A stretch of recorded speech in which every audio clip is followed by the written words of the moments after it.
کچھ معاملات جو محرم میں ہو رہے ہیں، اب ذرا آپ خود تصور کیجئے کہ ابھی ہم نے ذکر کیا محرم کی حیثیت مسلمانوں میں کس لحاظ سے ہے۔ بھائی حضرت امام حسین رضی اللہ تعالی عنہ نے اپنے پورے اہل خانہ کے ساتھ اسلام کی سربلندی کے لیے، اسلام کے فروغ کے لیے قربانی پیش کر دی، اپنی جانوں کا نذرانہ پیش کر دیا۔ اب ہو کیا رہا ہے، اس دن کو ہم ڈھول باجے اور تاشے کے ساتھ منا رہے ہیں۔ ذرا آپ خود اپنی عقل پہ ذرا غور کر کے سوچیں کہ آپ کے والد صاحب کا یا آپ کے دادا کا جن کا انتقال ہو گیا ہے، 2 سال 4 سال گزر گئے ہیں، کیا ہر سال آپ ان کے سالانہ کے موقع پر ایصال ثواب کی نیت سے، ثواب پہنچانے کی نیت سے گھر میں ڈھول باجے تاشے بجواتے ہیں؟ اس دن تو آپ کے لیے افسوس کا ہوتا ہے، اس دن تو آپ کا دل غمزدہ ہو جاتا ہے کہ آج ہی کی وہ تاریخ ہے جس میں ہمارے والد بزرگوار اس دنیا سے رخصت ہو گئے۔ ان کے احسانات اپنے اوپر آپ یاد کرتے ہیں اور طرح طرح کی باتیں سوچتے ہیں، سال بھر جو آپ کے معاملات آئے اس کو سوچتے ہیں کہ کاش فلاں دن ہمارے بھائی سے اختلاف ہو گیا تھا، فلاں رشتہ دار سے اختلاف ہو گیا تھا، اگر آج ہمارے والد ہوتے تو کتنا ہم کو سپورٹ کرتے، کس طرح ہم کو خوشی حاصل ہوتی۔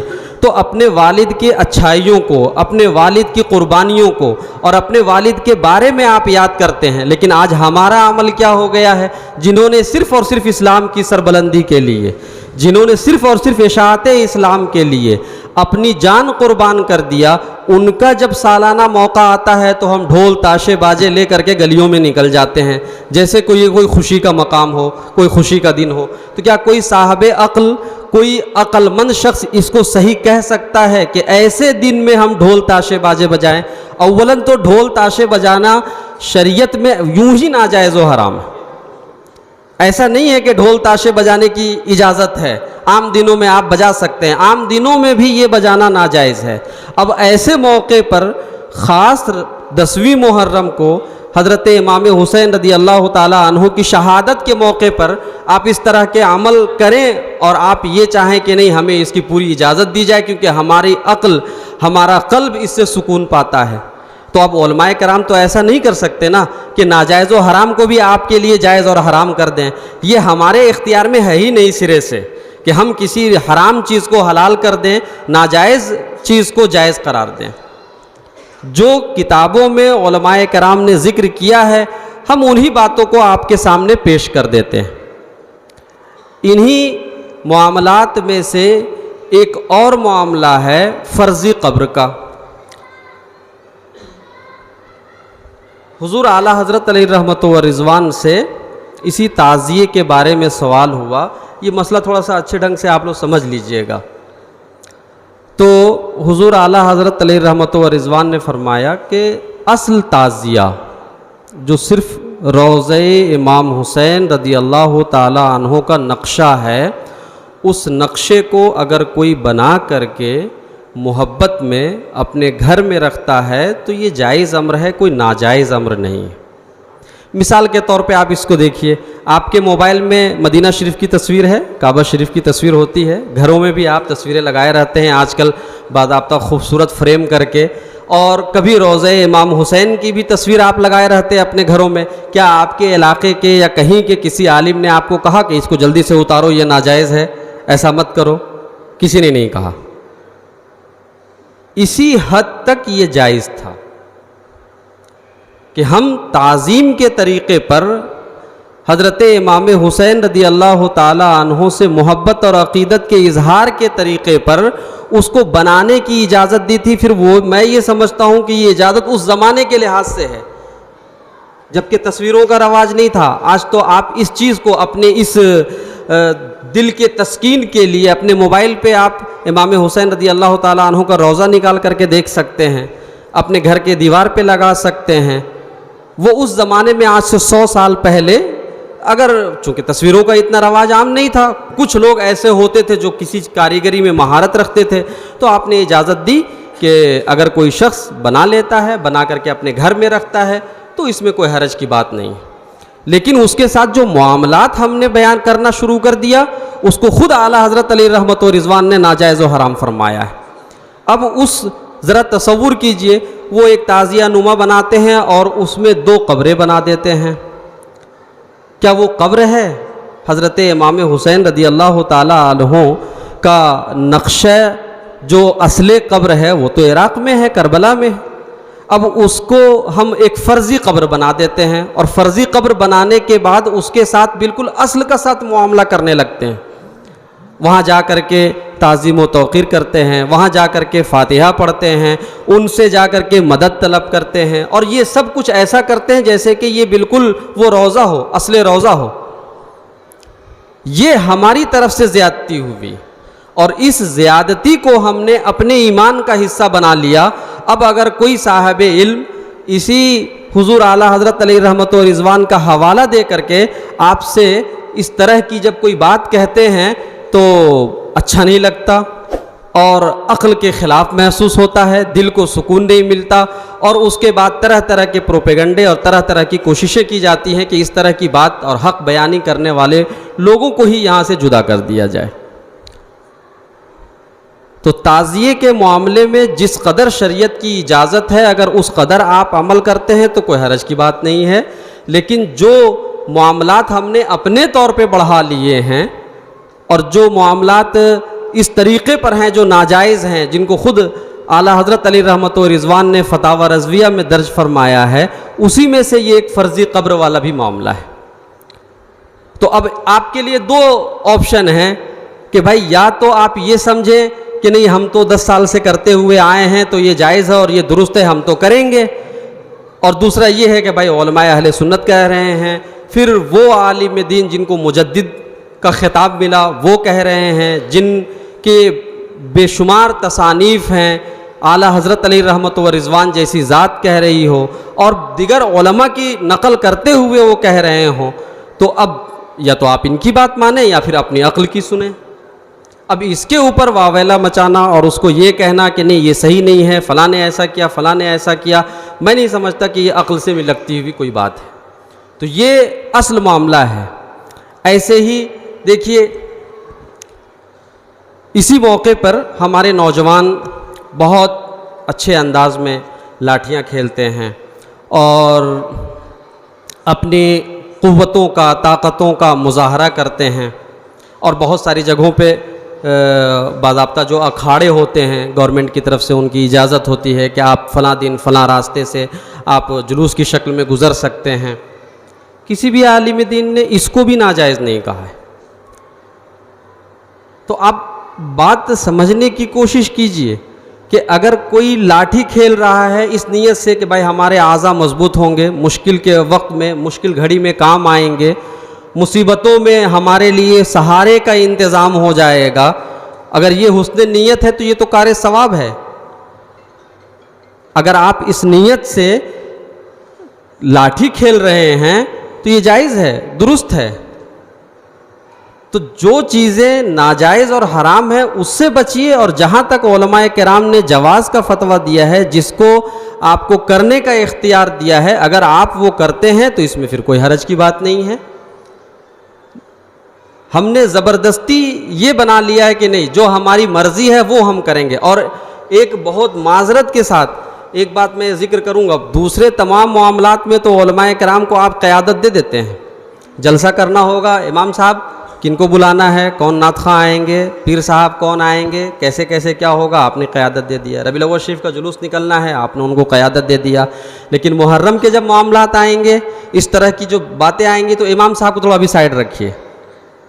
اس معاملے میں امام صاحب کو سائڈ میں رہنے دیجئے. ہم لوگ آپس میں مل کر کے طے کریں گے کہ کیا کیا ہونا ہے، اس بار کہاں سے ڈی جے منگوانا ہے اور اس بار کتنا روپیہ چندہ کرنا ہے. اگر ہم علماء کرام سے شروع سے اس معاملے میں رہنمائی لیتے رہے اور لیتے رہتے اور اس میں اختیار دیتے تو ہرگز یہ معاملہ آج یہاں تک نہیں پہنچتا. تو یہ ہماری اپنی کمی ہے کہ اس معاملے کو ہم نے اپنے گھر کا معاملہ سمجھ لیا اور یہ سمجھا کہ ہم کو تو یہ ایک رسم و رواج کی چیز ہے، اس میں نہ کسی عالم سے کچھ جاننے کی ضرورت ہے نہ کچھ کہنے کی ضرورت ہے، ہماری اپنی مرضی ہے، ہم جو چاہیں جس طریقے پر کریں. اور اب جب علماء گرفت کرتے ہیں تو ناگواری ہوتی ہے اور یہ کہتے ہیں کہ یہ ہم تو اتنے سالوں سے کرتے آ رہے ہیں، ایسا کرتے آ رہے ہیں اور اس کو آپ ناجائز کہہ رہے ہیں۔ اگر آپ علماء کرام کو بھی اس میں آگے بڑھائیں گے اور ان کی رہنمائیاں حاصل کریں گے تو میں سمجھتا ہوں کہ اس میں جو جائز امور ہے ان کی طرف بھی آپ کی وہ رہنمائی کریں گے اور جو جائز معاملات ہیں ان کو کرنے کی اجازت دیں گے، اس سے آپ کا ثواب بھی ہوگا اور ایک اچھا کام بھی ہوگا۔ اس معاملے میں آپ حضرات کو خصوصی توجہ دینے کی ضرورت ہے۔ اب خاص طور سے یہ محرم کے حوالے سے جو معاملات ہوتے ہیں اس کے حوالے سے یہ جو باتیں میں نے ذکر کی ہیں یہ میری اپنی باتیں نہیں ہیں، یہ میں نے ایسا نہیں ہے کہ اپنے طور پہ ذکر کر دیا ہے۔ یہ آپ یہاں پہ ایک کتاب ہے فتاوی رضویہ، حضور اعلیٰ حضرت علیہ رحمۃ و رضوان کی تصنیف ہے، آپ کے فتاوے کا مجموعہ ہے۔ اس میں اعلیٰ حضرت علیہ رحمۃ و رضوان نے محرم کے بارے میں، تعزیہ داری کے بارے میں، کربلا کے بارے میں، چوک کے بارے میں اور مختلف امور کے اوپر سوال کیے گئے، ہر چیز کا الگ الگ طریقے پہ اعلیٰ حضرت علیہ رحمۃ و رضوان نے جواب دیا، اور جو ضروری اور اہم باتیں میں نے اپنے طور پہ محسوس کی اس کا خلاصہ میں نے آپ حضرات کے سامنے ذکر کر دیا۔ تو یہ عبارتیں پڑھ کر کے حضرت سنانے کی ضرورت تو پھر نہیں ہے۔ باقی یہ کتاب بھی یہاں موجود ہے، علماء کرام بھی یہاں موجود ہیں، کسی کو کبھی اعتراض ہوگا، کسی طرح کوئی دقت آئے گی تو آپ علماء کرام سے رابطہ کر سکتے ہیں، ان سے پوچھ سکتے ہیں، آپ کتابیں دیکھ سکتے ہیں اطمینان قلب کے لیے۔ ورنہ شروع میں ہی ہمارے مفتی صاحب نے جو بات بیان کی وہ ایک دم سب سے اہم بات ہے کہ آپ اپنے علماء سے قریب ہوں، دین کے معاملے میں ذرا اپنی عقل کو الگ اور سائڈ رکھیں، اور جو کتاب و سنت سے ثابت ہے اس پر عمل کرنے کی کوشش کریں، علماء کرام کی رہنمائی حاصل کر کے اپنی زندگی گزارنے کی کوشش کریں، تو انشاءاللہ العزیز اس طرح کے اختلافی معاملات پھر پیدا نہیں ہوں گے۔ تو یہ امام صاحب کے حوالے سے کچھ باتیں جو مجھ سے پوچھی گئی تھیں تقریباً ان سب کا لگ بھگ جواب ہو گیا ہے۔ اگر عبارتیں ایک ایک کی پڑھ پڑھ کر کے سنائی جائیں تو شاید بات اور لمبی ہو جائے گی۔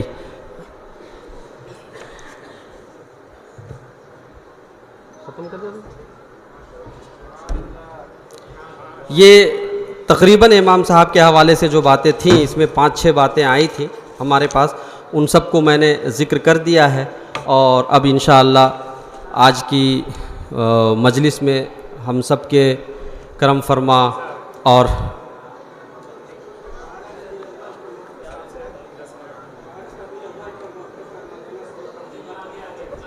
اچھا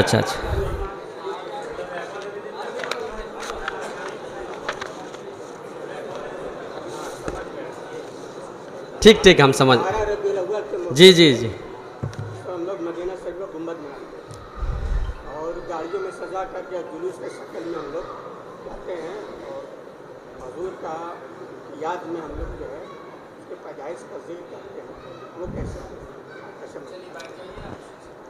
یہ ایک سوال ہے کہ ربیع الاول شریف کے موقع پر اب جلوس کا اہتمام ہوتا ہے۔ مجھ کو یاد آتا ہے کہ تقریباً یہ 15-20 سال سے جلوس کے اہتمام میں تیزی آئی ہے، گاؤں میں، شہروں میں، ہر جگہ باضابطہ جلوس کا اہتمام ہو رہا ہے۔ پہلے ہوتا تھا عام طور پہ مدارس کے طلبہ کرتے تھے، وہ اپنے مدرسے سے نکلے مسجد تک پہنچے یا 2-4 محلے گھوم کر کے اپنے مدرسے میں آ کر کے صلاۃ و سلام پڑھ کر کے یہ مجلس ختم ہو جایا کرتی تھی، لیکن الحمدللہ اس میں کافی بیداری آئی اور بہت سارے لوگ اس میں اب شریک ہوتے ہیں، بلکہ عام طور پہ تاجر جو ہے وہ ان دنوں میں اپنی دکانیں بند رکھتے ہیں اور رسول کریم صلی اللہ تعالیٰ علیہ وسلم کی ولادت کی خوشی میں اور ولادت کی خوشی کے اظہار کے لیے باضابطہ اور عالیشان جلوس نکلتے ہیں۔ لیکن یہ جلوس اب دن بدن جو ہے ترقی کرتے چلے جا رہے ہیں۔ میں نے ابھی تعزیہ داری کے حوالے سے گفتگو کی تھی، ہوتا یہی ہے کہ شروع میں کچھ چیزیں بالکل جائز ہوتی ہیں، وہیں سے ابتدا ہوتی ہیں، اب اس کے بعد ہم اپنی عقل کے مطابق کچھ کام کو دھیرے دھیرے آگے بڑھا لیتے ہیں۔ پہلے جلوس نکلا تو طریقہ یہ ہوا کرتا تھا کہ درود شریف پڑھتے ہوئے سب مسلمان چلتے تھے، یا تو نعت شریف ہوتی تھی یا کبھی کبھی کوئی امام صاحب یا کوئی تقریر کرنے والے تقریر کرتے تھے۔ اس میں تھوڑا سا اضافہ ہوا، اب ڈی جے کا سسٹم شروع ہو گیا، اور